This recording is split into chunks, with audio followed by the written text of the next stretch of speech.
कभी कभी इंसान की ज़िंदगी में कुछ हालात इस तरह के आ जाते हैं कि उसे फिर ये रियलाइज़ होता है कि सिवाय रब की ज़ात के उसकी जो दुख सुनने वाला है वो कोई भी नहीं है। लेकिन ये बात कहाँ तक हकीकत है, ये मेरा तजुर्बा हो चुका है। कुछ काफ़ी दिनों से, कुछ नहीं बल्कि काफ़ी दिनों से मेरी वीडियो अपलोड नहीं हो सकी। कुछ घर की परेशानियाँ थी जिसकी वजह से मैं वीडियो जो है ना वो अपलोड नहीं कर सकी। तो चलिए जनाब, मैं आपको बताती हूँ कि किस तरह से मुझे ये बात रियलाइज़ हुई। मुझे यकीन हो गया कि सिवाय रब की ज़ात के इस दुनिया में इंसान का कोई अपना नहीं है। तो चलिए जी वीडियो को स्टार्ट कर लेते हैं। अस्सलाम वालेकुम and welcome back to my channel. मेरी दुआ है आप लोग जहाँ पर भी रहें हमेशा खुश रहें, शाद रहें, आबाद रहें, अपने घरों में बहुत खुश रहें और अल्लाह ताला किसी चीज़ की कमी ना दे। तो जनाब, सबसे पहले सुबह का आगाज़ जो होता है वो अल्लाह ताला के नाम से। ये हो ही नहीं सकता कि मुसलमान हो और वो अपना जो है ना आगाज़ सुबह का जो है वो कलाम पाक से ना करे, वो अल्लाह ताला का ज़िक्र ना करे। तो जनाब, मैं आपको बताऊँ ना कि तो मेरे हस्बैंड के जो वालिद साहब हैं वो वफ़ात पा चुके हैं, वो नहीं हैं। तो वो जब पाकिस्तान में थे, अब तो अल्हम्दुलिल्लाह वो जो है ना सऊदी अरब में चले गए हैं। तो वो मैं आपको बताऊँ ना तो वो यहाँ से तंग आके अपने रिश्तेदारों से इतना तंग आ चुके थे कि वो कह रहे थे कि बस मैं अब इधर नहीं रहूँगा। तो यकीन करें कि कोई भी जो है ना मुश्किल वक़्त में किसी के साथ खड़ा नहीं होता, बल्कि लोग ये सोचते हैं कि ये अकेला है तो ये हमारा कुछ नहीं बिगाड़ सकता। उनके कोई भाई भी नहीं है, वो एक ही भाई हैं और जो है ना मेरे ससुर जो हैं वो भी वफ़ात पा चुके हैं। अल्लाह ताला उनको जन्नत में जो है ना कदम-कदम पर ठंडी हवाएँ नसीब फ़रमाए जन्नत की। तो इस तरह से मैं आपको बताऊँ ना कि रियलाइज़ हुआ कि कोई रिश्तेदार जो है ना, कोई खाला, कोई मासी, कोई मामा, कोई रिश्तेदार, ताया, चाचा, कोई भी अपना नहीं होता। ये जो रिश्तेदार होते हैं ना, ये तब तक इंसान का साथ देते हैं जब तक आप जो है ना उनके सर पे हाथ रखे हुए हैं। मतलब जब तक आप उनकी जो ख्वाहिशात हैं, जो उनके मतलब कि आपसे उन्होंने उम्मीदें रखी हुई हैं, आप उन पर पूरा उतरते रहते हैं। जब आप उनकी उम्मीदों पे पूरा नहीं उतरते, जब आप उनको देना बंद कर देंगे, आप जब वो आएँगे उनको अच्छा जो है वो पंजाबी में कहते हैं ना कि चंगा चोसा नहीं खिलाएँगे, तब तक फिर वो आपका साथ छोड़ देंगे। तो यहाँ तक मैं आपको बताऊँ ना कि मेरा इतना एक्सपीरियंस हो चुका है कि अब किसी के ऊपर यकीन नहीं करना। अगर आपका किसी ने साथ देना है तो वो रब की ज़ात है, या फिर आप खुद मियाँ-बीवी जो हैं वो एक दूसरे का सहारा बन सकते हैं। अपने शौहर का आपने खुद ख़्याल रखना है। और जो अगर कोई मुझे शौहर सुन रहे हैं तो आप लोग याद रखें कि ये बीवी का जो रिश्ता होता है ना, ये आखिरी दम तक आपके साथ रहेगा। अल्लाह ताला ने मियाँ बीवी के रिश्ते को ना निशानी करार दिया है। तो निशानी जो है अल्लाह ताला ने किसी भी रिश्ते को नहीं कहा, ना वालदैन को, ना बहन भाइयों को, ना ताए चाचे को, ना खाला मामू को। किसी रिश्ते को अल्लाह ताला ने अपनी निशानी नहीं करार दिया। उसने सिर्फ़ और सिर्फ मियाँ बीवी को अपनी निशानी करार दिया है। तो यकीन करें, इस रिश्ते में अगर आपके अपनाइयत नहीं है ना, तो आपकी ज़िंदगी जो है वो जहन्नुम है। तो देखें, अगर आप पर कोई भी मुश्किल आ जाती है, मेरी ये आप लोगों के लिए रिक्वेस्ट है, नसीहत है, क्योंकि मेरा तजर्बा है, मैं तजर्बा कर चुकी हूँ, वो आपके सामने है।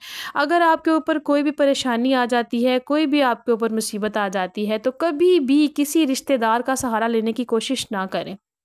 देखें, अगर इंसान जो है ना वो कमा रहा है, वो अच्छा खा रहा है, वो अच्छा पहन रहा है, वो अच्छा लाइफ़स्टाइल जी रहा है, तो तब भी दुनिया वाले जो है ना वो आपको जीने नहीं देंगे। तो इससे बेहतर ये है कि आप लोग दुनिया वालों से ना बिल्कुल हट जाएँ। अगर आपके साथ कोई इस तरह से कर रहा है ना, तो आप उसको छोड़ दें। आप ये ना सोचें कि हाँ, फ़लाँ क्या कहेगा, हाँ, फ़लाँ क्या कहेगा, फ़लाँ रिश्तेदार क्या कहेगा। नहीं, अगर आप लोगों की बातें सुनते रहेंगे, लोगों के बातों पर ही ध्यान रखेंगे, तो आप कभी भी अपने बच्चों की अच्छी परवरिश नहीं कर सकेंगी, आप कभी भी अपने शौहर का साथ नहीं दे सकेंगी, आप कभी भी अपने घर को बना नहीं सकेंगी। तो आपने ये कभी भी किसी की बात नहीं सुननी, सिवाय रब की ज़ात के आपने किसी पर भरोसा नहीं करना। कभी भी अगर कोई आपको कह रहा है कि ये बात ऐसे है, तो आपने तब तक यकीन नहीं करना जब तक आप अपनी आँखों से देख ना लें और कानों से सुन ना लें।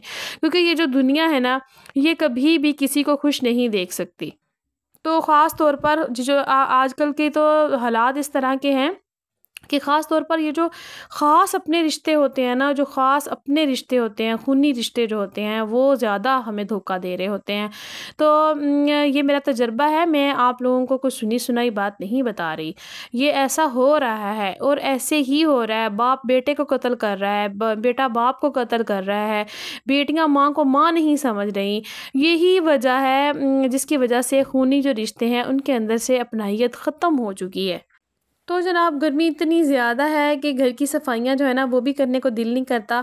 तो यहाँ पर जो है ना मुझे ऐसा लग रहा था कि जैसे ना चारपाइयों के ऊपर भी मिट्टी सी पड़ी हुई थी, तो मैंने सोचा ज़रा इनकी डस्टिंग कर ली जाए। तो अब मौसम तो आने जाने वाली चीज़ है, गर्मी भी आती रहेगी, सर्दी भी आती रहेगी। अगर हमने घर के काम छोड़ दिए तो फिर तो गुज़ारा नहीं है। तो इतना जो है ना बखेरा नहीं होता, क्योंकि मेरी आदत है मैं साथ के साथ सारा जो होता है ना सफाइयाँ करती रहती हूँ। कहीं अगर कोई चीज़ बच्चों ने इधर से उठा के उधर रख दी है तो उसको मैंने उसी वक्त उठा के उधर से उधर रख देना है। देखिए, तब तक आपके घर में जो है ना बखेरे नहीं पड़ेंगे जब तक आप चीज़ों को जो है ना उनकी जगह पर रखती रहेंगी। और जब आपने ऐसा किया कि चीज़ को वहाँ से उठाया वहाँ रख दिया, वहाँ से उठाया वहाँ रख दिया, तब फिर जो है ना आपका घर जो है ना वो कभी भी सिमटा हुआ, कभी भी ऑर्गेनाइज नहीं रह सकेगा। कोशिश करें अपने बच्चों को भी यही बात सिखाएं कि बेटा अगर चीज़ यहाँ से वहाँ से उठाई है ना, इसको वहीं पे रखना है आपने। तो कुछ लोग ऐसे होते हैं कि हम जहाँ जितना मर्ज़ी कर लें लेकिन उनको समझ नहीं आती, लेकिन फिर हमारी मजबूरी होती है कि हमने पीछे फिरना होता है। तो मेरी तो एक गंदी आदत है कि मुझे ना सुकून नहीं आता जब तक मैं चीज़ को जहाँ की है उसे वहीं पर ना रख लूँ। इसी तरह से किचन को भी जब तक मैं अच्छे तरीके से साफ़ करके उसको ऑर्गेनाइज़ ना कर दूँ तब तक मुझे सुकून नहीं आता। पता नहीं कौन से लोग होते हैं जो किचन को भरते रहते हैं, बर्तनों से भरते रहते हैं, फिर एक ही दफ़ा 5 घंटे लगा के वो औरतें वॉश करती हैं। नहीं, ऐसा बिल्कुल भी नहीं करना। इतनी ज़्यादा गर्मी है, इतनी ज़्यादा हब्स है, जिस तरह से बारिशों के दिन हैं, तो इतनी ज़्यादा हब्स हो चुकी है कि हमारी जो है ना काम करने की रूटीन काफ़ी हद तक जो है ना वो ख़राब हो जाती है इस तरह के मौसम में ना, क्योंकि ज़्यादा काम किया नहीं जाता, मजबूरी होती है औरतों की भी। तो कोशिश क्या करें, एक-एक कमरे की डस्टिंग रोज़ करती रहा करें। कोशिश करें जो है ना, अगर खाना जब आपका टाइम मिले ना, आप उसी वक़्त खाना बना के रख लें, ताकि दूसरा जो टाइम है उसके उसमें अपने बच्चों को टाइम दे सकें, अपने हस्बैंड को टाइम दे सकें। तो इस तरीके से आपकी जो लाइफ है ना वो काफ़ी हद तक चेंज हो सकती है। तो अगर हम लोग जो है ना बच्चों का जो टाइम होता है, हम लोग उसमें खाना बनाने लग जाएँ, उसमें सफाइयाँ करने लग जाएँ, फिर हम अपने बच्चों को टाइम नहीं दे पाते। तो इस तरीके से फ़र्ज़ करें, जिस तरह से आपने अगर सुबह-सुबह नाश्ता बनाया है, सुबह-सुबह किचन साफ़ किया है या फिर बर्तन वगैरह वॉश करके आप फ्री हो गई हैं, तो सुबह-सुबह अपना जो है ना दोपहर का लंच जो है, शाम का जो खाना है ना, उसको बना के ना आप सालन वगैरह उसको रख लें।